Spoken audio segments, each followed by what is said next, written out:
If you wish to express your approval, please cheer, because I do feel this morning that applause might be somewhat muted with everybody wearing gloves. It's a special occasion, and this is my last official duty as fundraising director. I sort of feel that I ought to sort of perform some kind of ceremony where, if you remember in the old westerns, after they cleaned up for the town, the sheriff would hand their badge back to the mayor.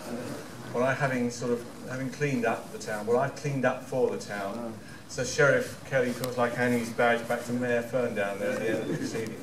What we're going to do is say a couple of words, Dick say a couple of words, Steve Big, who is the leader of the group that started this project, and then we'll signal in the carriages. Basically, this is it's not the end, but it is, as the church once said, the end of the beginning of a 9-year journey that was started in 2008 when a group of people, and I shall list them because they are very important. It was under Steve Bigg's leadership. It was Dave Deeks, Larry Lamb, Alan Beeson, Peter Charleston, Jim Hatfield, Paul Cripps, Chris Saunders, Steve Tullett and John Knight. Had the foresight to think that we should need this particular building. They had that foresight at a time before we'd even turned the first piece of soil for OP4. They decided they needed £3 million, and they decided this the week that the financial world fell off a cliff in 2008. And I had been in office for 2 months, and we had a target of £5 million for the NEP. So when a group of people came up saying they wanted £3 million, I was ever so pleased to see them. No, it started off with Dave. They were given approval to go ahead on the basis they weren't allowed to go and raise public money. And they weren't allowed to go and raise public money for another 6 years, I'll come and draw you a map. Until 2014. But in the meantime, they raised enough to do the drawings, to get the planning consent, and to get us to the position where we could actually construct something. And then in 2014, we actually did the cash for cover. And many of you here contributed very generously to that.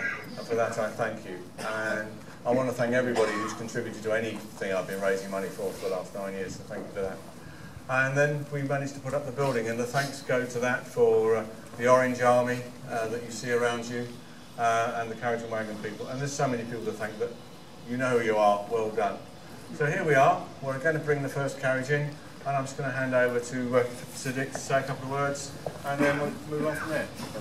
Thank you very much indeed, Roger, and welcome everybody. It's great to have such a lovely day. I know it's cold, but it's great to have such a lovely day to mark this very important occasion. We'll just watch Camelot go by there. Looks very splendid in the sun, doesn't it? It is an important occasion. I always think an important opportunity to mark stages in projects. Inevitably, projects on heritage railways like this take time. But if we do mark the important stages, I think it encourages everybody to that we are making real progress and moving to the next stage. At the steering group, some time ago now, we made a commitment that we would have carriages undercover for this current winter. And we've got there, and we've made that commitment, and we've honoured that commitment, and the carriages will soon come in. And I think that's very important also for people who are not with us today but have contributed significantly to this project to know that, you know, we mean business, and we're doing what we said we would do. I'd like to say something else as well in support of the Carriage and Wagon department and their efforts. You know, the quality of our heritage carriage fleet is one of the unique selling points of the Bluebell Railway. If you travel around other heritage railways, as I know many of you do, most of you probably do from time to time, you will not see at many of them anything like the variety and quality of carriage fleet that we've got here. And so I think it's greatly to the credit of those who over many, many years and decades have looked after the carriage fleet, and greatly in support of them that we can now actually have this extra facility due to their efforts and other departments. The infrastructure department, of course, have done a huge amount to get us this far, as Roger mentioned. And I think it's in support of this unique fleet of historic carriages that we're doing all this. And that's to everybody's credit over the years who've got us this far, and looking forward, of course, for the benefit of future generations who will continue to enjoy this lovely carriage fleet. So I'd like to add my thanks to Rogers. So whatever part you've played, whether you've been financially supporting it individually with your donations, whether you've been physically working on it, whether you've been helping to plan it, whatever role you have played, I want to say a personal thank you very much. It's a great achievement so far, lots more to do, but onwards and upwards, and I'm sure we will achieve it. Thank you very much, Roger. Thank you, Dick. I forgot a couple of things in terms of arrangements for this morning. Further down the carriage, John Knight has actually got a display for the restoration of car 54, which you might be interested in doing. Do try and pause there on your way to get the free drinks, which are available in the carriage shed over by the viewing area once the carriage has gone in. So I'm sorry, I should have mentioned that before that. Now I'd like to introduce though Steve Bigg, who led the group all the way from 2008 onwards, without which we wouldn't be here. Steve. Thank you, Roger. You mentioned that I was the guy who led, but I want to pay tribute to the people who started it, which is more important. These two guys here, Larry Lamb and Dave Deeks, who's hidden away there. Dave? More interested in Camelot.